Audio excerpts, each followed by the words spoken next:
Well, this is a little bit different than normal, but today I'm going to review a light bulb, and it's right there.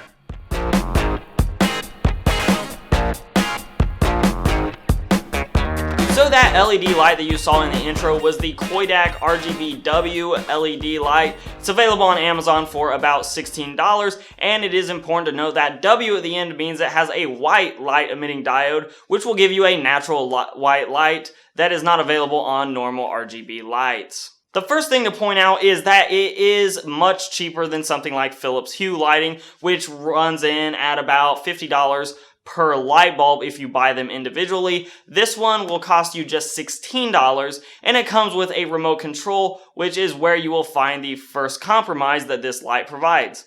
That is that this light requires a remote control. The Philips Hue is a Wi-Fi connected light, so obviously that will limit your ability to control it from across the house with the Coidak light. So if we go ahead and break into the very simple box, you will find inside simply the light bulb itself, which you can pull right out. It's pretty much the size of any normal LED light bulb that you can buy anywhere, like Walmart, Amazon, whatever. And also on the right side of it, you will find the remote.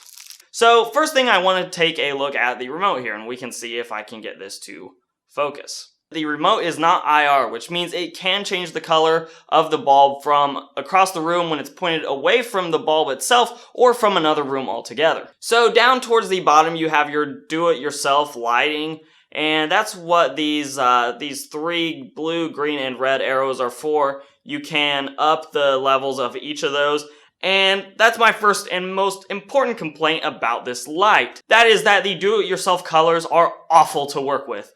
The arrows don't seem to act intuitively, and you sometimes get yourself into this loop where pushing up on one doesn't actually change the light's color any unless you first push down or up on another light. So while it is usable and it is possible to end up with the color that you're looking for, the do-it-yourself settings on these are super confusing, and you really have to just play around with it until you get the right lighting or the right colors that you're looking for. Fortunately, the pre-built or pre-installed or really whatever you want to call it lights are very satisfactory. You have to choose from red, green, blue, yellow, cyan, and purple. I would have really liked to have seen something like an orange added to that mix.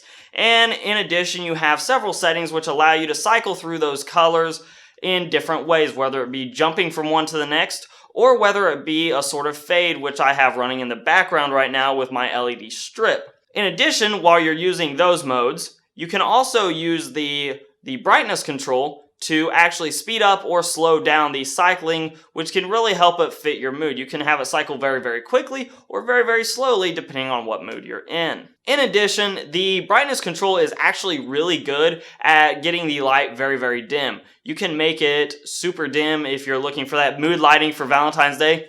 Coming up, guys. Or you can make it its normal brightness, which is where the last sort of pitfall of this light comes in. This light does not get very bright. In fact, I would recommend it if you're using it as a primary white light, just bypass this light altogether.